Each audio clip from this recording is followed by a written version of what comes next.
வணக்கம். இது "இங்க என்ன சொல்லுது" பாட்காஸ்ட். நான் ஸ்வர்ணா. இன்னைக்கு நான் உங்க கூட ஷேர் பண்ணிக்க போற விஷயம் என்ன அப்படின்னா, லாஸ்ட் வீக் "விலங்கு பண்ணை" அப்படிங்கிற ஒரு கதைய பத்தி நம்ம பேசிட்டு இருந்தோம் இல்லையா? அதோடைய கன்டினியூவேஷன் தான் இது.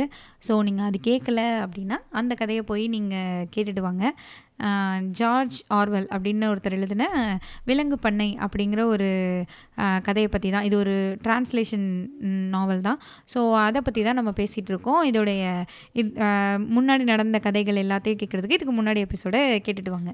ஸோ இந்த பன்றிகள் எல்லாமே வந்து அந்த பண்ணை வீட்ல குடியேறிரும் இல்லையா? இந்த பண்ணை வீட்ட வந்து நம்ம அடையாள சின்னமா தானே வச்சிருக்கணும். இங்கே குடியேறக்கூடாதுன்னு சொல்லி நம்ம ஒரு தீர்மானம் இருந்துச்சே அப்படி சொல்லி லைட்டா ஞாபகம் இருக்கும் சில விலங்குகளுக்கு. அதுங்க வந்து கேட்கல. ஸ்குவீலர் என்ன சொல்லிரும்னா, வழக்கம் போல "அப்படிலாம் ஒண்ணும் இல்லையே, அதெல்லாம் ஒண்ணும் இல்ல. இந்த மொத்த பண்ணையும் நிர்வகிக்கிற பன்றிகள் வந்து கொஞ்சம் சௌகரியமா இருக்கிறதுல, அவங்களுக்கு அமைதியான ஒரு இடத்துல வேலை செய்றதுல என்ன தவறு இருந்துற போது? அந்த மாரிலாம் ஒண்ணும் கிடையாது. நாங்க வந்து உங்கள விட்டு இந்த மாரி தனியா இருந்து எங்களுடைய வேலைய செஞ்சா தான் உங்களுக்கும் அது ஹெல்ப்ஃபுல்லா இருக்கும்.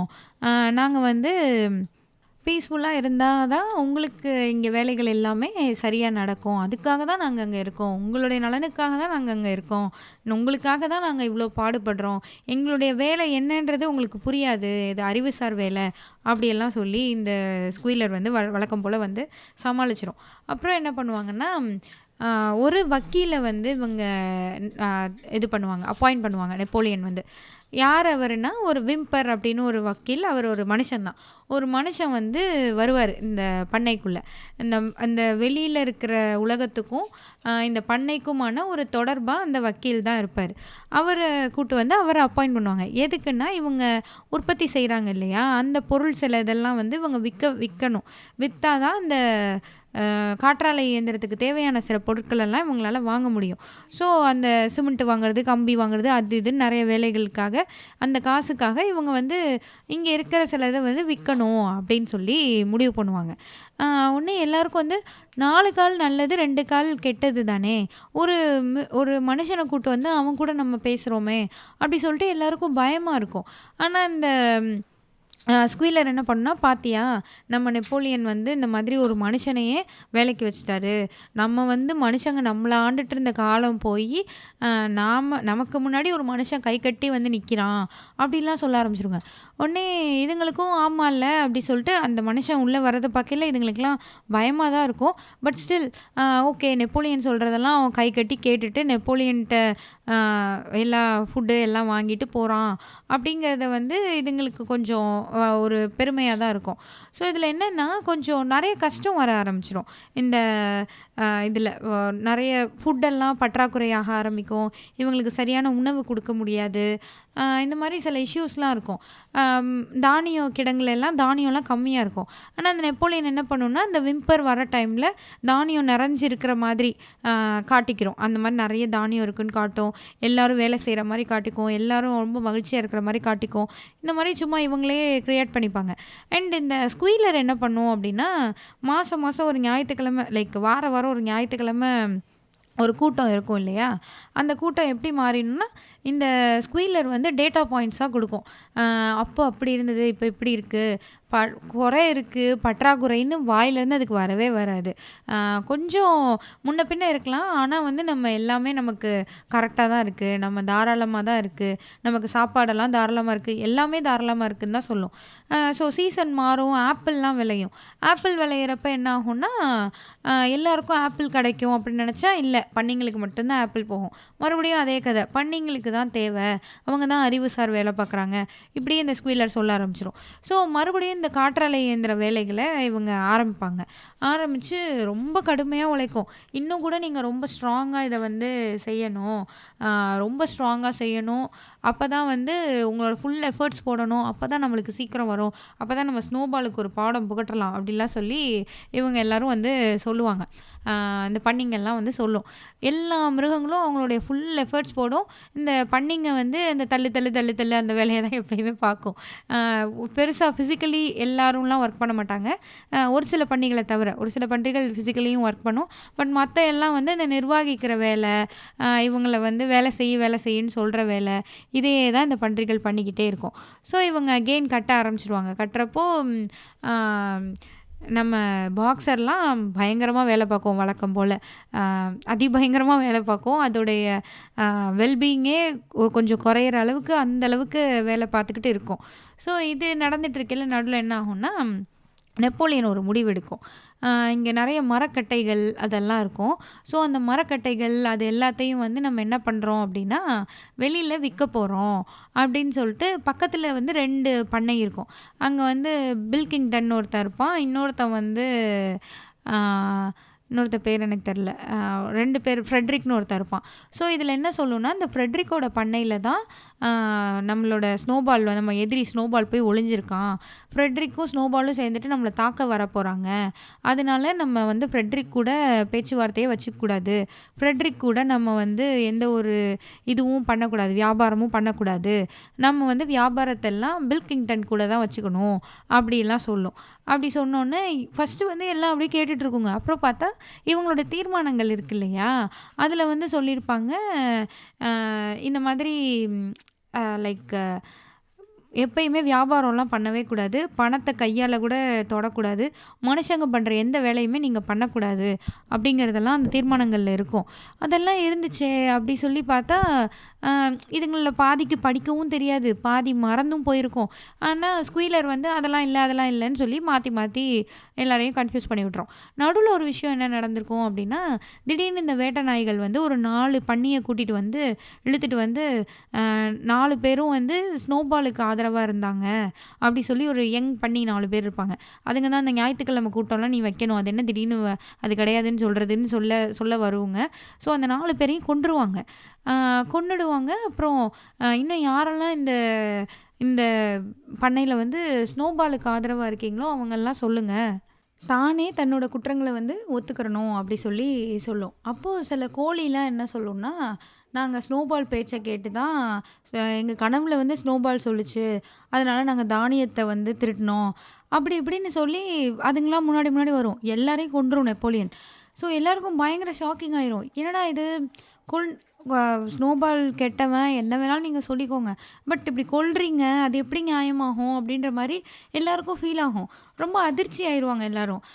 பட் ஸ்டில் என்ன ஆகும் அப்படின்னா, நெப்போலியனை பார்த்து பயப்படுவாங்க. நெப்போலியனும் அந்த நாய்களையும் பார்த்து பயந்துட்டு யாரும் எதுவுமே கேட்க மாட்டாங்க. அப்போது ஒரு முரியல் அப்படின்னு ஒரு ஆடு இருக்கும். முரியல், க்ளோவர்ன்றது ஒரு குதிரை, பெஞ்சமின்றது ஒரு கழுதை, பாக்ஸர்ன்றது ஒரு குதிரை. ஸோ இந்த க்ளோவரும் முரியலும் என்ன பண்ணுவாங்கன்னா, க்ளோவருக்கு ரீடே பண்ண தெரியாது. பெஞ்சமின்ட்ட போய் கேட்கும், நீ வந்து வா அந்த ரூல்ஸை ரீட் பண்ணு, ஒரு மிருகம் இன்னொரு மிருகத்தை கொல்லக்கூடாது தானே, அது நம்ம ரூல்ஸில் இருக்குது தானே, அதை வந்து நீ ரீட் பண்ணு அப்படி சொல்லி சொல்லும். பெஞ்சமின் வந்து இந்த ரூல்ஸை ரீட் பண்ணி இந்த 7 விதிகளை வச்சு நீ என்ன வாழ போகிற, அதெல்லாம் ஒன்றும் பண்ண முடியாது போ அப்படி சொல்லிடும். முரியல் தான் போய் பைய எழுத்து கூட்டி படிக்கும். என்ன எழுதியிருக்கும் அப்படின்னா, ஒரு மிருகம் இன்னொரு மிருகத்தை கொல்லக்கூடாதுன்றது தானே, ஒரு மிருகம் இன்னொரு மிருகத்தை எந்த ஒரு தகுந்த காரணமும் இல்லாமல் கொல்லக்கூடாதுன்னு எழுதியிருக்கோம். ஸோ ஓகே, அப்போ இவங்க வந்து இந்த மாதிரி ஒரு கரெக்டான காரணத்துக்கு தானே கொண்டிருக்காங்க. ஸோ இதை நம்ம எப்படி நம்ம தப்புன்னு சொல்ல முடியும், இது விதி மீறலும் கிடையாது தானே அப்படின்னு சொல்லிட்டு எல்லாம் போயிருங்க. அதுக்கப்புறம் என்ன நடக்கும் அப்படின்னா, இந்த வுட்டை விற்கிற ஒரு இது வரும் இல்லையா, ஸோ இது காசு பணம் வியாபாரம்லாம் பண்ணக்கூடாது தானேன்னா, அகெயின் இல்லை அதெல்லாம் பண்ணலாம், அதெல்லாம் நீங்களாம் ஏதோ நினச்சிட்ருக்கீங்க, அதெல்லாம் விதிகளில் இல்லை அப்படி இப்படின்னு எல்லாம் சொல்லுங்கள். ஃபஸ்ட்டு என்ன சொல்லும், நான் வந்து அந்த பில்கிங்டனுக்கு தான் கொடுப்பேன், இன்னொருத்தர் ஃப்ராங்க்ஃபுட்டா ஐயோ பேர் மறந்துட்டேனே, ஃப்ரெட்ரிக்கு கொடுக்க மாட்டேன் அப்படி சொல்லும்.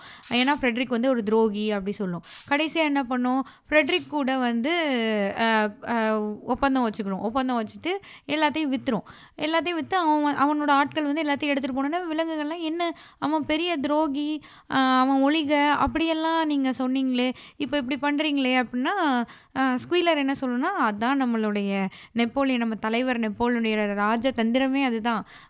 உண்மையில் வந்து அந்த இன்னொருத்தன் தான் துரோகி, அவன்கிட்ட தான் ஸ்னோபால் இருக்குது, இந்த ஃப்ரெட்ரிக் வந்து அப்படியெல்லாம் கிடையாது. தலைவருக்கு இது தெரியும். சும்மா அவன் வந்து ஃப்ரெட்ரிக்க எதிர்க்கிற மாதிரியும், இவன ஆதரவு தெரிவிக்கிற மாதிரியும் நம்ம தலைவர் ப்ளே பண்ணி, தந்திரமா அவர் வந்து வித்துட்டாரு அப்படி சொல்லியிருப்பாங்க. அவங்க காசெல்லாம் வாங்கிருவாங்க. காசெல்லாம் வச்சுட்டு எல்லா விலங்குகளுக்கும் காசு வந்து மேற்பார்வை பார்க்கும். லைக் ஜஸ்ட் பார்த்துட்டு போகறதுக்காக வருங்க. வந்து பார்த்துட்டு, ஓகே இதான் காசா அப்படி சொல்லி பார்த்துட்டு போகுங்க. அப்புறம் ஒரு நாள் கழிச்சு அந்த விம்பர்ன்ற வக்கீல் இருக்கார் இல்லையா? அவர் விழுந்தடிச்சு ஓடி வருவாரு. பார்த்தா இந்த நோட்டுகள் எல்லாமே கள்ள நோட்டுகள். உங்கள ஏமாத்திட்டாங்க அப்படிங்கிறத வந்து விம்பர் சொல்லுவாரு. உடனே நெப்போலியனுக்கு பயங்கர கோவம் வந்துரும். பயங்கரமா என்ன இப்படி அப்படின்ற மாரி ரொம்ப கோவத்தோட இருக்கும். என்ன நடக்க போகுது அப்படி சொல்லி இருக்கும். அப்போ என்ன ஆகும்னா, அந்த ஃப்ரெட்ரிக்கும் அவனுடைய நண்பர்களும் பண்ணையை ஆக்கிரமிக்கிறதுக்காக உள்ளே வந்துருங்க. அவங்க வந்து கையில் துப்பாக்கியெல்லாம் எடுத்துட்டு நிறைய துப்பாக்கிகளோட வந்துருவாங்க. பார்க்குற விலங்குகளெல்லாம் சுட்டுருவாங்க. ரொம்ப இதாக இருக்கும். ஸோ ரொம்ப அந்த முன்னாடி இருக்கிற போரை வென்ற அளவுக்கு இவங்களுக்கு இது ஈஸியாக இருக்காது. ரொம்ப சஃபர் ஆவாங்க. பாக்ஸர்லாம் பயங்கரமாக அடி வாங்கும். அது எதிர்க்கும். பட் ஸ்டில் பயங்கரமாக அடி வாங்கும். கடைசியாக ஒரு கட்டத்துக்கு மேலே எல்லாரும் சேர்ந்து சுற்றி வளைச்சு மறுபடியும் இவங்க வென்றுவாங்க. ஆனால் என்ன நடந்திருக்கும் அப்படின்னா, ஆக்சுவலி இவங்க ஜெயிக்கிறதுக்கு முன்னாடி என்ன நடந்திருக்கும் அப்படின்னா, இந்த இவங்களோட காற்றாலை இயந்திரம் இருக்கும் இல்லையா, அது ஃபுல்லாகவே கட்டி முடிச்சிருக்குங்க. பட் ஸ்டில் அது வந்து இன்னும் ஒர்க் பண்ண ஆரம்பிச்சிருக்காது. ஆனால் அதை கட்டி முடிச்சிருப்பாங்க. அந்த காற்றாலை இயந்திரத்துக்கு கீழே குண்டு வச்சு வெடிக்க விட்டுருவானுங்க. ஃபுல்லாக உடச்சி விட்ருவானுங்க அந்த ஃப்ரெட்ரிக்கும் அவனுடைய நண்பர்களும். இதை எல்லா விலங்குகளும் பார்ப்பாங்க. இவங்களுடைய பகலாக இவங்களுடைய மொத்த உழைப்பு அந்த காற்றாலை இயந்திரங்கிறது. ஸோ அது வந்து இந்த மாதிரி சுக்குநூறாக உடஞ்சி போயிருக்கும். முன்னாடி விழுந்தப்போ கூட அந்த கல்லெல்லாம் திரும்ப எடுத்து கஷ்டப்பட்டு இவங்க கட்ட ஆரம்பிச்சிருப்பாங்க. இப்போ வந்து அந்த கல்லெல்லாம் திரும்ப எடுத்து கூட இவங்களால கட்ட முடியாது. எல்லாம் பொடி பொடியாக சுக்குநூறாக போயிருக்கும். ஸோ இந்த மாதிரி ஆனோடனே இவங்களுக்குலாம் ரொம்ப மன வருத்தமாயிரும். இவங்களால அக்செப்ட் பண்ணிக்கவே முடியாது. அந்த ஒரு எழுச்சியில தான் மறுபடியும் அவங்க மனிதர்களை வந்து செத்தாலும் பரவாயில்லன்னு சொல்லி மனிதர்களை எதிர்த்து அந்த ஃப்ரெட்ரிக்கையும் வெளியே ஓட விரட்டிடுவாங்க. ஆனால் இவங்களுக்கெல்லாம் ரொம்ப சோகமாயிரும். பாக்ஸரு, க்ளோவரு எல்லாருமே ரொம்ப ஒரு மாதிரி ஆயிட்டு, அந்த காற்றாலை இயந்திரம் வெடிச்சிருக்கும் இல்லையா, அந்த இடம் இருக்கும் இல்லையா, அங்கே போய் அமைதியாக அப்படியே அமைதியாக உட்காந்துருப்பாங்க. அந்த இங்கிலாந்தின் விலங்குகளேன்ற பாட்டை வந்து பாடுவாங்க. பாடிட்டு அப்படியே அமைதியாக உட்காந்துருப்பாங்க. இப்படி நம்ம ஏமாற்றப்பட்டுட்டோமே, மனுஷங்க நம்மளை இப்படி பண்ணுறாங்களே அப்படி சொல்லி பண்ணுவாங்க. அப்போது திடீர்னு வெடி சத்தம் கேட்கும். ஏடா வெடி சத்தம் கேட்குதுன்னு பார்த்தா, இந்த நெப்போலியன் தான் வந்து இந்த வெற்றியை கொண்டாடுறதுக்காக வெடி போட்டுட்ருக்கோம். அப்போ பாக்ஸர் கேட்கும், என்ன வெற்றி, என்னத்தை கொண்டாடுறீங்க நீங்கள் அப்படி சொல்லி கேட்டோன்னே, ஆமாம் இந்த மாதிரி ஃப்ரெட்ரிக் வந்து உள்ளே வந்தான், அவனை எதிர்த்து நம்ம வென்றுட்டோம்ல, நம்ம எவ்வளோ இது பண்ணிட்டோம், அதனால நம்ம ஜெயிச்சிட்டோம்ல, அந்த வெற்றியை கொண்டாடணும்னு சொல்லி அதுவே தனக்குத்தானே 2 மெடலை மாட்டிக்கிட்டு வெற்றின்னு வந்துடும். உடனே எல்லா விலங்குகளும் ஆமாம் வெற்றி அப்படி சொல்லி இருந்துருங்க. ஸோ இதில் என்னன்னா, இதில் அது ஆக்சுவலி ஒரு கள்ள நோட்டு. அந்த கள்ள நோட்டு வாங்கி தப்பான ஒருத்தன் கூட டீல் வச்சுக்கிட்டு ஏமாந்து போய் அதனால தான் இந்த இஷ்யூஸ் எல்லாமே வந்திருக்கும். இந்த issues are all because of Napoleon. அதை எல்லாருமே மறந்துடுவாங்க. மறந்துட்டு இந்த மாதிரி ஆயிரும். அப்போது க்ளோவர், பாக்ஸருக்குலாம் ஒரு மாதிரி தான் இருக்கும். பெஞ்சமின் எல்லாருக்கும் என்ன இப்படி நடக்குதுன்ற மாதிரி தான் இருக்கும். பட் ஸ்டில் அவங்க எதுவும் சொல்ல மாட்டாங்க. அதுக்கப்புறம் என்ன ஆகும்னா, அந்த இங்கிலாந்தின் விலங்குகளேன்னு ஒரு பாட்டு இருக்கும்ல, அதெல்லாம் இனிமேல் யாரும் பாடக்கூடாது, எல்லா புரட்சியெலாம் நடந்து முடிஞ்சிருச்சு, எல்லாம் சரியாயிருச்சு, எல்லாம் சரியாக தான் போயிட்டுருக்கு, இனிமேல் புரட்சியே தேவைப்படாதுன்றனால அந்த பாடலை இனிமேல் பாடுறது சட்டவிரோதம் அப்படின்னு சொல்லிடுவாங்க. எல்லா விலங்குகளுக்கும் ஷாக் ஆயிரும். என்னடா இந்த பாட்டை பாடக்கூடாதுன்றாங்க, இந்த பாட்டில் இருந்தானே புரட்சியெல்லாம் ஆரம்பிச்சிருக்கோம் அப்படி சொல்லிட்டு எல்லாம் இது பண்ணிகிட்டு இருப்பாங்க. ஸோ இப்படியே போயிட்டே இருக்கும். நான் எல்லாமே ரொம்ப கஷ்டப்படுவோங்க. எல்லா விலங்குகளுமே ரொம்ப கஷ்டப்படும். ஸோ இந்த நெப்போலியன் வந்து என்ன சொல்லணும்னா, மறுபடியும் எல்லோரும் கட்டுங்க, அந்த காற்றாலை இயந்திரத்தை கட்டுங்க அப்படின்னு சொல்ல ஆரம்பிச்சிடும். மறுபடியும் இவங்கெல்லாம் சேர்ந்து உழைப்பாங்க.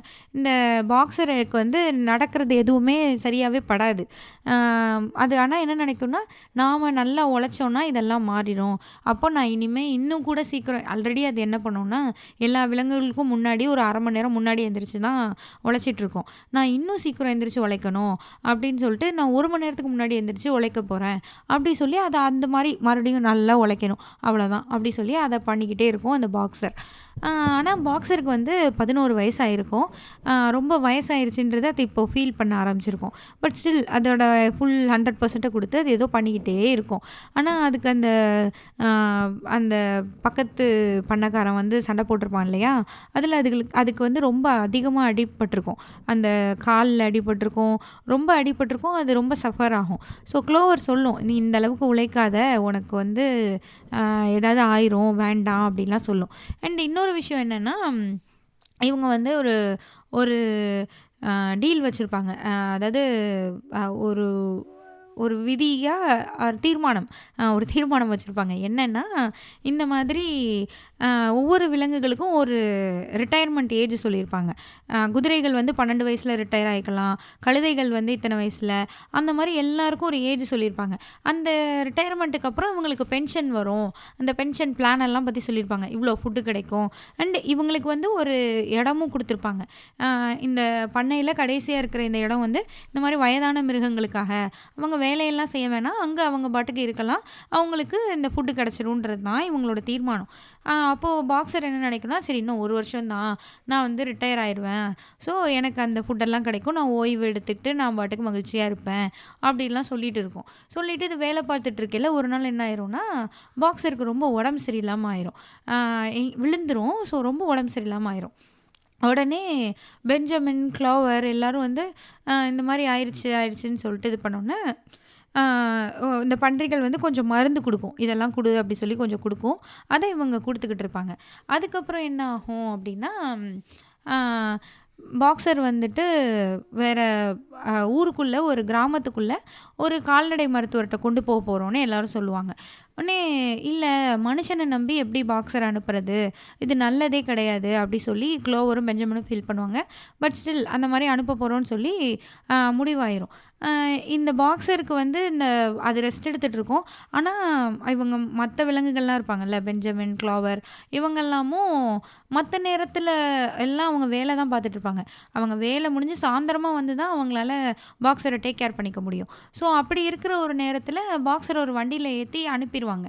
அதை வந்து பெஞ்சமின் பார்த்துட்டு எல்லா விலங்குகளையும் கூப்பிடும், வாங்க வாங்க பாக்ஸரை கூப்பிட்டு போகிறாங்கன்னு சொல்லிட்டு பெஞ்சமின் கத்துனா எல்லாரும் போயிட்டு வா பாக்ஸர்னோடனே, முட்டாள்களை இன்னுமா அவங்களுக்கு புரியல, அவனை எங்கே அனுப்புகிறாங்கன்னு பாருங்கன்னு சொல்லி அதில் என்ன எழுதியிருக்குன்னா, குதிரை கொல்லி அப்படின்றது எழுதியிருக்கும். அதில் குதிரையை கொல்ற ஒரு இடத்துக்கு தான் பாக்ஸரை அனுப்புகிறாங்க அப்படிங்கிறது அந்த இதை படித்து பெஞ்சமினுக்கு தெரிஞ்சிடும்.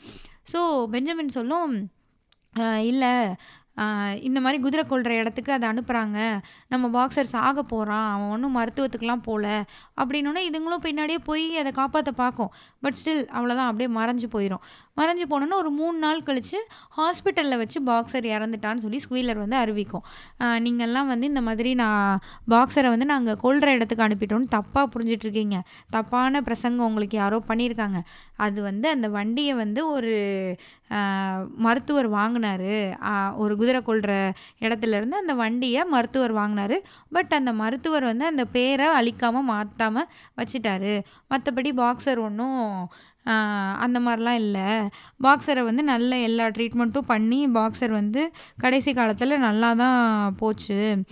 அது வந்து கடைசியாக சொன்னது, நெப்போலியன் வாழ்க, அப்புறம் வந்துட்டு நான் இன்னும் அதிகமாக உழைப்பேன், இதை தான் வந்து பாக்ஸர் கடைசியாக சொன்னது. நெப்போலியன் செய்வதே சரி, நான் இன்னும் அதிகமாக உழைப்பேன், இதுதான் பாக்ஸர் சொன்ன கடைசி 2 விஷயங்கள் அப்படி சொல்லி பயங்கர உருக்கமாக வந்து இந்த ஸ்குவீலர் பேசும்.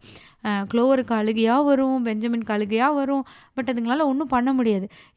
இதெல்லாம் நடந்து கொஞ்ச நாளில் என்ன பண்ணியிருக்கோங்கன்னா, இந்த பன்னிங்கள்லாம் இருக்கும்ல, அதுங்க வந்து ஒரு சாராயம் குண்டாவை வந்து அங்கேருந்து பேரல் வந்து கண்டுபிடிச்சிருக்கோங்க, அந்த பண்ணை வீட்டிலேருந்து எடுத்து அதை குடிச்சிருக்குங்க. குடிச்சிட்டு ஒரு நாள் என்ன ஆகும்னா, இந்த நெப்போலியன் அதை குடிச்சிட்டு அது பாட்டுக்கு அங்கே இங்கேயும் ஓடும், பண்ணை பூரா ஓடும், அந்த வீடை சுற்றி ஓடும். காலையில் வந்து என்ன சொல்லும் இந்த ஸ்குவீலர்னால், நம்ம நெப்போலியன் வந்து கவலைக்கிடமாக இருக்கார், அவருக்கு வந்து இறந்துருவார், அவருடைய மரணப்படுக்கையில் இருக்கார் அப்படின்னு வந்து திடீர்னு ஒரு நாள் சொல்லும். ஐயய்யோ! என்ன இப்படி ஆயிடுச்சு? யாரோ வந்து விஷம் வச்சுட்டாங்க அதோட உணவுலன்னுலாம் வந்து சொல்லும். ஸ்னோபால் தான் விஷம் வச்சான் அப்படின்னு சொல்லும். என்ன இப்படி ஆயிடுச்சுன்னு எல்லா விலங்குகளும் அதிர்ச்சியில இருக்கும். அப்புறம் வந்து சொல்லும், இனிமே யாரும் குடிக்கவே கூடாது. அதுதான் வந்து நம்ம நெப்போலியனுடைய கடைசி இது பிரமாணம் அப்படிலாம் சொல்லும். யாருமே குடிக்கவே இல்லையேடா, யாருக்குடா சொல்றீங்க? அப்படின்ற மாரி எல்லா விலங்குகளும் இது பண்ணும். அப்புறம் பார்த்தா சாயந்தரம் நெப்போலியன் எந்திரிச்சிரும். அதுக்கு போதையா இருந்திருக்கும். அதுங்களுக்கு அது தெரியாது. இந்த மாரி குடிச்சா போதையாகும். இந்த மாரிலாம் அது சாக போகுதுன்னு நெனச்சு அப்புறம் எந்திரிச்சு உட்காந்துரும். அப்புறம் என்ன பண்ணுங்கன்னா, இதுங்க வந்து முறையா எப்படி குடிக்கிறது? முறையா எப்படி அந்த சாராயத்தெல்லாம் தயாரிக்கிறது? இதெல்லாம் வந்து கத்துக்கிறதுக்காக அந்த ஒரு விம்பர்ன்னு ஒரு வக்கீல் இருப்பார் இல்லையா? அவர வந்து புக்ஸ் எல்லாம் வாங்கிட்டு வர சொல்லி அதுங்கெல்லாம் வேற கத்துக்க ஆரம்பிச்சிரும். கத்துக்கிட்டு இந்த ஒரு லைக் பென்ஷன் வாங்குறதுக்கு அந்த ரிட்டயர் ஆன விலங்குகளுக்குன்னு ஒரு இடம் சொல்லியிருப்பாங்க இல்லையா? அந்த இடத்துல வந்து பார்லி எல்லாம் விதைக்க ஆரம்பிச்சிரும். பார்லி விதைச்சு பார்லி வந்து பன்னிகளுக்கு மட்டும்தான். மத்த யாருக்குலாம் கொடுக்க மாட்டாங்க. ஆனா வேலை மத்த எல்லாரும் செய்வாங்க. ஸோ இந்த மாதிரி போயிட்டுருக்கும். அதுங்கெல்லாம் டெய்லி சாராயம்லாம் குடிக்க தான் செய்யுதுங்க. இதெல்லாம் அந்த விலங்குல வந்து அந்த விலங்கு பண்ணையில அரசல் புரசலா கேள்விப்பட்டுட்டே இருப்பாங்க.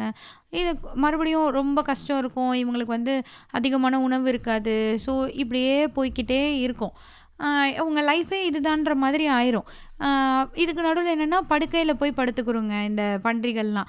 படுக்கையில படுக்கக்கூடாதுன்னு சொல்லுவாங்களே! அப்படின்னு சொல்லிட்டு சொன்னா, போய் விரிப்பு விரித்த படுக்கைகள்ல படுக்கக்கூடாதுன்னு அந்த ரூல்ஸ் எழுதியிருக்கும். ஒரு நாள் என்ன ஆயிருக்கும்னா, இந்த ஸ்குவீலர் வந்து ஆக்சுவலா ஒரு பெரிய சத்தம் கேட்கும். என்னன்னு போய் இந்த விலங்குகள்லாம் பார்க்குறப்போ, ஸ்குவீலர் வந்து என்ன பண்ணுவான்னா, அந்த 7 விதிகள் எழுதியிருக்க சுவர் இருக்கும் இல்லையா? அந்த செவத்துல வந்து எதையோ எழுதிக்கிட்டு இருக்கும். எழுதிக்கிட்டு கீழ விழுந்திருக்கும். அது குடிச்சு அந்த போதையில எழுதிட்டு கீழ விழுந்திருக்கும். ஆக்சுவலா இதுங்க என்ன பண்ணுதுங்கன்னா, இதுங்க இஷ்டத்துக்கு விதிகள் எல்லாம் மாத்திட்டு, அத போய் அங்க எழுதி எழுதி வச்சுருங்க. மாத்தி மாத்தி எழுதி வச்சுருங்க. ஏன்னா மத்த விலங்குகளுக்கு படிக்கவும் தெரியாது. படிச்சாலும் கேள்வியும் கேட்காதுங்க. ஸோ இவனுங்களுக்கு இஷ்டத்துக்கு மாத்திட்டு, அந்த விதிய மாத்திட்டு, அத போய் அந்த அரைபோதையில எழுதி அது கீழ விழுந்திருக்கும். ஸோ அந்த சத்தம் தான் கேட்டிருக்கும். பெஞ்சமினுக்கு மட்டும் தான் இது புரியும். ஓகே, இவனுங்க தான் இந்த விதிய மாத்தி மாத்தி எழுதிக்கிட்டு இருக்கானுங்க. ஸோ மத்த விலங்குகளுக்கெல்லாம் என்னவா ஃபீல் ஆகும் அப்படின்னா, விதியே இதுதான் போல் இருக்குது. நம்ம தான் இத மறந்துட்டோம். அப்படி சொல்லி வந்து என்ன இருக்குன்னா, மிருகங்கள் வந்து மத்த மிருகங்கள கொல்லக்கூடாதுன்றது தான் விதியா இருக்கும். ஆனா இதுங்க கொல்றப்ப என்னன்னு மாத்தி எழுதி வச்சிருக்கோங்கன்னா, மிருகம் வந்து இன்னொரு மிருகத்த காரணம் இல்லாமல், சரியான காரணம் இல்லாமல் கொல்லக்கூடாதுன்னு மாத்தி எழுதி வைக்குங்க. குடிக்கக்கூடாதுன்னு இருக்கும். பன்றிகள் தவிர மத்த யாரும் குடிக்கக்கூடாதுன்னு மாத்தி எழுதி வச்சுருங்க. ஸோ இந்த மாரியே பண்ணிக்கிட்டே இருக்குங்க. ஸோ லைஃப் இந்த இதில இப்படி தான் போயிட்டே இருக்கும். ஆனா இதுங்களுக்கு என்ன ஒரே ஒரு ஆறுதல் இருக்குன்னா, சரியான சாப்பாடு கிடைக்காது. கோழியோட முட்டை எல்லாத்தையும் வித்துருவாங்க. பால் எல்லாத்தையும் வித்துருவாங்க. அப்புறம் நாய்களுக்கும் பன்றிகளுக்கு நெறைய கிடைக்கும். நாய்களுக்கு அதுக்கு அடுத்தபடியா கிடைக்கும். மத்த எல்லாரும் அரை வயிறும், கா வயிறும் தான் இருப்பாங்க. ரொம்ப வொர்ஸ்ட்டா இருக்கும். இப்படியே போயிட்டே இருக்கையில பட் ஸ்டில் இவங்களுக்கெல்லாம் என்ன ஃபீல் ஆகும்னா, நம்ம இந்த இங்கிலாந்துலேயே நம்மளுடைய விலங்கு பண்ணை மட்டும் தான் விலங்குகளாலேயே நிர்வகிக்கப்படுது. மனுஷங்க இல்ல. நம்ம மனுஷங்களுக்காக உழைக்கல. அப்படின்ற ஒரு ஃபீல் எல்லாம் இவங்களுக்கு இருக்கும். இவங்க படுறது அவ்வளவும் கஷ்டம். ஆனா அந்த கொடி ஏத்தையில நாம தான் சுதந்திர மண்ணுல இருக்கோம் அப்படிங்கிற ஒரு பெருமை. அதோட தான் இந்த விலங்குகள் எல்லாம் ஒர்க் பண்ணிட்டே இருக்கும். ஒரு நாள் என்ன ஆகும் அப்படின்னா, இந்த ஆடுகள மட்டும் தனியா கூட்டிட்டு போயிட்டு என்ன பண்ணுவாங்கன்னா, இந்த ஸ்குவீலர் வந்து ஏதோ பாட்டு சொல்லி தருவேன். அதுவரை யாரும் நீங்க ஆடுகளெல்லாம் கான்டாக்ட் பண்ணக்கூடாது. அப்படி சொல்லி தனியா ஒரு இடத்துக்கு கூட்டு போய் வச்சிருக்கோம். அடுத்த நாள் என்ன ஆகும் அப்படின்னா, ஒரு 3 டேஸ் கழிச்சு என்ன ஆகும்னா, திடீர்னு இந்த பன்னிங்கள்லாம் 2 கால்ல நடக்க ஆரம்பிச்சிரும். 2 கால்ல நடக்க ஆரம்பிச்சுட்டு இதுங்களுக்கு ஒழுங்காவும் நடக்க தெரியாது. சில இது ப்ராக்டிஸ் பண்ணி அந்த பின்னங்கால்ல மட்டும் நடக்கும். முன்னங்கால்ல நடக்காது. சில இதுங்க கொஞ்சம் தடுமாறி நடக்கும். இதுக்கு நடுவுல என்ன இருக்குன்னா, இந்த பன்னிக்கு லைக் நெப்போலியன் பன்னிக்கு நெறைய குட்டியெல்லாம் பொறந்திருக்கும். அந்த குட்டியெல்லாம் வந்து மத்த விலங்குகளோடலாம் சேராது. பன்றிகளுக்கும் மத்த விலங்குகளுக்கும் ஒரு டிஸ்டன்ஸ் தான் இருக்கும். அவ்வளோ ஈஸியா யாரும் வந்து பன்றிகளையோ, அதோட குட்டிகளையோ அவங்களையெல்லாம் பாத்துற முடியாது. ஸோ அந்த மாரி இருக்கும். அண்டு இந்த நெப்போலியன் என்ன பண்ணும்னா, 2 கால்ல நடந்துட்டு அந்த ஜோன்ஸோட சட்டையெல்லாம் எடுத்து மாட்டிக்கிரும். அந்த நெப்போலியனோட ஒய்ஃப் இருக்கும் இல்லையா, லைக் அதுக்கூட பெட் பண்ணி வந்து அது ஜோன்ஸோட ஒய்ஃபோட ட்ரெஸ் எல்லாம் எடுத்து மாட்டிக்கிறோம். அந்த மாதிரி மாறிடும். எல்லாம் என்ன இப்படி நடக்குது அப்படி சொல்லி பார்க்குறதுக்குள்ளே இந்த ஆடுகள் வந்து 4 கால் நல்லது, 2 கால் மிக மிக நல்லது அப்படி சொல்லி பாட ஆரம்பிச்சிருங்க. ஏன்னா இவங்க மாற்றி பாடுறானுங்க அப்படின்ற மாதிரி இருக்கும். பட் அதுங்க பாட்டுக்கு அதை ஒரு 1/4 மணி நேரம் பாடிட்டே இருக்கும். அது முடியிறப்போ நெப்போலியன் மற்ற பண்ணிலாம் பண்ண வீட்டுக்குள்ளே போயிருங்க. இதுங்களால யாராலையும் எதுவும் கேட்கவும் முடியாது. மறுபடியும் எல்லாம் கலைஞ்சு போயிருங்க. அடுத்த நாள் என்ன ஆகும்னா, நிறைய கெஸ்ட்டு வருவாங்க பண்ணைக்கு. இதுக்கு நடுவில் இந்த காற்றாலை இயந்திரம்லாம் கட்டி முடிச்சாயிருக்கும். அது வந்து ஒர்க்குக்கு வந்திருக்கும். 2வது காற்றாலை இயந்திரம் வந்து அவங்க கட்டிகிட்டு இருப்பாங்க. இப்போ காற்றாலை இயந்திரம் வந்துருச்சுன்னா எல்லாம் ஒர்க்கெலாம் ஈஸியாயிரும்னு சொல்லியிருப்பாங்கல்ல. இந்த நெப்போலியன் என்ன சொல்லியிருக்கலாம், அதெல்லாம் ஒன்றும் கிடையாது. 3 நாள் வேலை, மற்ற நாள்லாம் ஓய்வு. இதெல்லாம் வந்து விலங்குகள் கொள்கைக்கே ஒரு எதிரான ஒரு விஷயம். அதெல்லாம் எப்படி அப்படியெல்லாம் ஒர்க் ஆகும்? விலங்குகள்னால் எந்நேரமும் வேலை பார்த்துக்கிட்டே தான் இருக்கும். அதுதான் அவங்களுக்கு மகிழ்ச்சி, சந்தோஷம் எல்லாமே. ஸ்னோபால் வந்து இந்த மாதிரி தப்பான பரப்புரைகள்லாம் உங்களுக்கு சொல்லியிருக்கு. அதெல்லாம் ஒன்றும் கிடையாது அப்படி சொல்லியிருக்கோம். ஸோ காலப்போக்கில் என்ன இருக்குன்னா, வருஷங்கள் போயிருக்கும். இதில் நிறைய விலங்குக்கு புரட்சினா என்னன்னே தெரிஞ்சிருக்காது. புரட்சி நடந்தது தெரியாது. அந்த டயத்தில் இருந்த நிறைய விலங்குகள் செத்து போயிருக்கும். க்ளோவரும் பெஞ்சமினும் தான் உயிரோடையே இருக்கும். மோசஸ்னு ஒரு காக்கா இருக்கும், அது செத்துருக்கும். அப்புறம் முரியல்னு ஒரு ஆடு இருக்கும், அது செத்துருக்கும். எல்லாருக்கும் தெரியாது. பெஞ்சமினுக்கு தான் எல்லாமே ஞாபகம் இருக்குதுன்னு பெஞ்சமின் சொல்லிகிட்டு இருக்கோம். க்ளோவருக்கு ஓரளவுக்கு ஞாபகம் இருக்கும். பாக்ஸர் இருக்காது, முரியல் இருக்காது, யாருமே இருக்க மாட்டாங்க. இருக்கிற ஒரு சில விலங்குகள்கிட்ட போய் க்ளோவர் புரட்சியை பற்றி பேச ட்ரை பண்ணும். அதுங்களுக்கு ஒன்றும் புரியாது. என்ன இதை எப்படி எடுத்துக்கணும்னு தெரியாது, எழுத படிக்க தெரியாது, ஒன்றுமே தெரியாது. அந்த மாதிரி இருக்குங்க எல்லாம். க்ளோவருக்கு அழுகையாக வரும், எப்பயுமே கண்ணு கலங்கி போய் அப்படியே இருக்கும். ஸோ இந்த மாதிரி மனுஷங்க வருவாங்க ஒரு நாள் ஃபார்முக்கு. மனுஷங்க ஏன் ஃபார்முக்கு வராங்கன்னா, பக்கத்து ஃபார்ம் மனுஷங்களெல்லாம் இது வந்து கூப்பிட்ருக்கோம். நெப்போலியன் கூப்பிட்டு எல்லோரும் ஒன்றா ஒரு மேஜையில் உட்காந்து பேசிகிட்டு இருப்பாங்க. ஃபார்ம் எப்படிப்பட்டது என்ன ஏதுன்னு. அப்போ தான் தடவையாக பெஞ்சமின் வந்து என்ன பண்ணுன்னா, க்ளோவர் கேட்கும், வா நம்ம அந்த 7 விதிகள் என்னன்றதை போய் படிப்போம், எனக்காக நீ படிக்கிறியா, முரியலும் இல்லை அப்படி சொன்னோன்னே பெஞ்சமின் அதோட கொள்கையை விட்டுட்டு இதுவரை படிக்கவே செய்யாது. தடவையாக பெஞ்சமின் போய் அந்த இதை படிக்கும். அந்த 7 விதிகள் எழுதியிருந்த அந்த போர்டு இருக்கு இல்லையா, அங்கே போய் படிக்கும். அங்கே 7 விதிகளில் எல்லாமே அழிக்கப்பட்டிருக்கும். அழிச்சிட்டு ஒரே ஒரு விஷயம் தான் எழுதியிருக்கோம். அது என்ன அப்படின்னா, எல்லா மிருகங்களும் சமம், ஆனால் சில மிருகங்கள் மற்றவைகளை விட அதிக சமம். அது மட்டும்தான் எழுதியிருக்கோம். எனக்கு வந்து இந்த பார்ட் வரையில் இட் வாஸ் லைக், நம்ம என்ன படிச்சுட்டு இருந்தோம், எங்கே வருது அப்படின்றது ஒரு வரை ஆல்மோஸ்ட் எண்டில் இது இருக்கும். ஸோ எனக்கு இதெல்லாம் ரொம்ப ஷாக்கிங்காக இருந்தது இது படிக்கக்குள்ளே. ஸோ கம்மிங் பேக் டு கதை, அதில் வந்து இந்த மனுஷங்களும் அந்த பன்றிகளும் பேசிகிட்டு இருப்பாங்க இல்லையா, அந்த மனுஷங்களில் அந்த பக்கத்து பண்ண மனுஷன் அவன்லாம் வந்திருப்பான். ஸோ அவன் என்ன சொல்லுவான்னா, நீங்கள் வந்து ரொம்ப நல்லா திறமையாக இது பண்ணுறீங்க, இதை நிர்வகிக்கிறீங்க. ஆக்சுவலி என்னென்னா, நீங்கள் வந்து நாங்கள் ஃபுட்டு கொடுக்குறத விட 1ல் பாதி உணவு தான் இந்த மிருகங்களுக்கெல்லாம் கொடுக்குறீங்க. ஆனால் வேலை 1க்கு 2 மடங்காக நடக்குது. எந்த மிருகங்களுமே இந்த அளவுக்கு உழைக்கிறது கிடையாது. இவங்க வந்து ரொம்ப நல்லா உழைக்கிறாங்க அப்படிங்கிறத வந்து சொல்லுவாங்க. ஸோ எல்லோரும் சேர்ந்துட்டு நமக்குள்ளே நட்புறவு இருக்கணும், அது இது அப்படி சொல்லிகிட்டு இருக்குங்க. ஸோ இதை வந்து க்ளோவர் பார்த்துட்டே இருக்கும். ஒரு கண்ணு கலங்கி போன ஒரு கண்ணோட க்ளோவர் இதை பார்த்துக்கிட்டே இருக்கும். பார்த்தா அதுங்களுக்கு வந்து பன்றிகள் வேறு மாதிரி தெரியும். எது பன்றி எது மனுஷன்றதே தெரியாத மாதிரி அந்த இடம் தெரியும். அதோட அந்த கதை வந்து முடிஞ்சிடும். எனக்கு வந்து இந்த கதை ஃபஸ்ட்டு ஹாப்பியாக இருந்தது. ஆக்சுவலி படிக்க ஆரம்பிக்கையில் ஒவ்வொரு விலங்குகளும் இருக்கும்ல, இந்த பெஞ்சமின், அதுக்கப்புறம் க்ளோவர், அப்புறம் ஒரு பூனை, மாலி, அந்த மாதிரி ஒவ்வொருத்தராக இருப்பாங்கல்ல. அதெல்லாம் படிக்கல எனக்கு ஒரு பாக்ஸர், அதெல்லாம் படிக்கல நாம் என்னவா இருக்கோம் அப்படி சொல்லிட்டு இருக்கோம். நெப்போலியன், ஸ்னோபால்லாம் படிக்கல, நாம் என்னவா இருக்கோம், நாம் எப்படி இருக்கோம், இந்த மாதிரி எனக்கு ஒரு இன்ட்ரெஸ்டிங்காக இருந்தது. ஸோ இது ஆக்சுவலி ஒரு பொலிட்டிக்கல் ரஷ்யன் ரெவல்யூஷன் இருக்கு இல்லையா, ஸோ அதை பற்றின ஒரு பொலிட்டிக்கல் சட்டையராக வந்த ஒரு நாவல் தான் இது.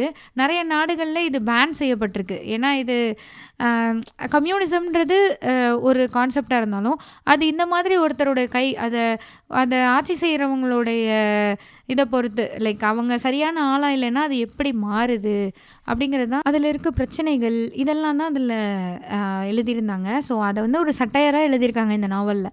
எனக்கு வந்து எனக்கு வந்து எனக்கு இந்த மாதிரி பொலிட்டிக்கல் நாலேஜ், இது ரஷ்யன் ரெவல்யூஷனில் என்ன நடந்தது, இது எதுவுமே எனக்கு தெரியாது. ஸோ இதெல்லாம் பற்றி ரொம்ப டீட்டெயிலிங்காக எனக்கு தெரியாது.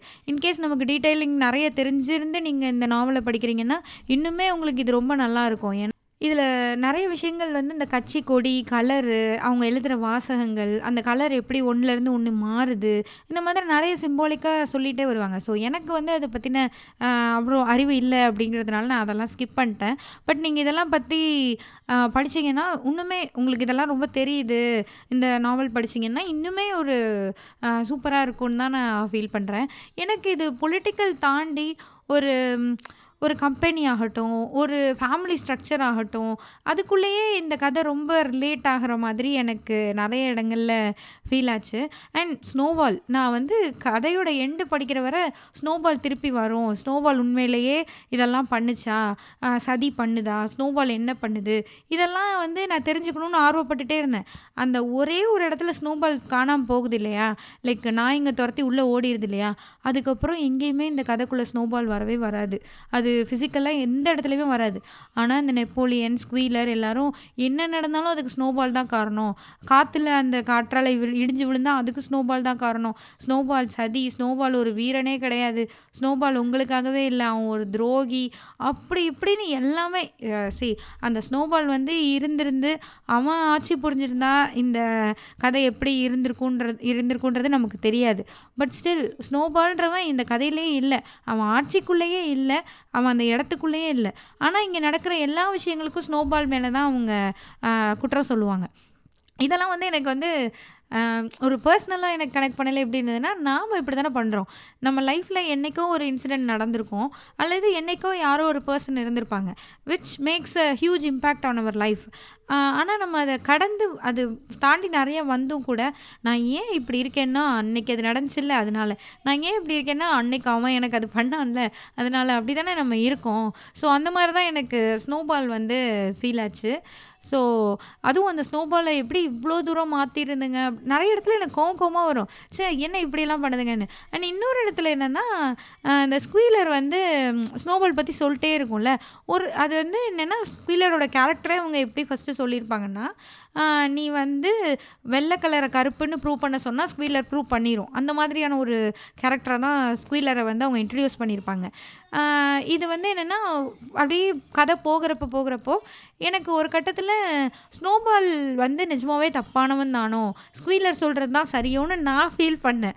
எனக்கு ரீடராக இருந்து நான் அதை நினச்சேன், ஓகே ஸ்குவீலர் சொல்கிற மாதிரி ஸ்னோபால் வந்து கெட்டவன் தான் போல் இருக்கு, அப்படி அந்த மைண்ட் செட்டோடு நான் கொஞ்சம் நேரத்தில் கதை படித்தேன். அப்போ தான் எனக்கு புரிஞ்சு, இவங்க வந்து சொன்னதை எந்த அளவுக்கு ப்ரூவ் பண்ணுறாங்க, லைக் நமக்கே ரீடருக்கே அந்த ஒரு மைண்ட் செட் வருது அப்படி சொல்லி, அதெல்லாம் ரொம்ப நல்லா இருந்தது. எஸ்பெஷலி என்னென்னா, இது ஒரு மொழிபெயர்ப்பு நாவல் தான் இல்லையா, அந்த மொழிபெயர்ப்பு ரொம்ப ரொம்ப ரொம்ப நல்லா இருந்ததுன்னு தான் நான் சொல்லுவேன். எனக்கு ரொம்ப பிடிச்சிருந்தது. நாம் ஒரு நிறைய நேரங்களில் இந்த மாதிரி ட்ரான்ஸ்லேஷன் படிக்கல அவ்வளோ பெட்டராக இல்லாத மாதிரி எனக்கு ஃபீல் ஆகும். அதனாலேயே நான் சிலதெல்லாம் படிக்க மாட்டேன். அண்ட் இதை வந்து நான் இங்கிலீஷில் படிச்சிருந்தேன்னா எனக்கு எப்படி இருந்திருக்கும்னு எனக்கு தெரியல. பிகாஸ் இது வந்து அந்த ரெவல்யூஷன் பற்றி அந்த மாதிரி ரொம்ப இன்டூ பொலிட்டிக்கலாக ரொம்ப இருந்திருக்குமா, அது நம்மளுக்கு கனெக்ட் ஆகிருக்குமா, அதெல்லாம் எனக்கு தெரியல. பட் தமிழில் படிக்கல, அதுவும் ஒரு பெஸ்ட்டு ட்ரான்ஸ்லேஷனாக படிக்கல, எனக்கு இந்த கதை ரொம்ப ரொம்ப பிடிச்சிருந்தது.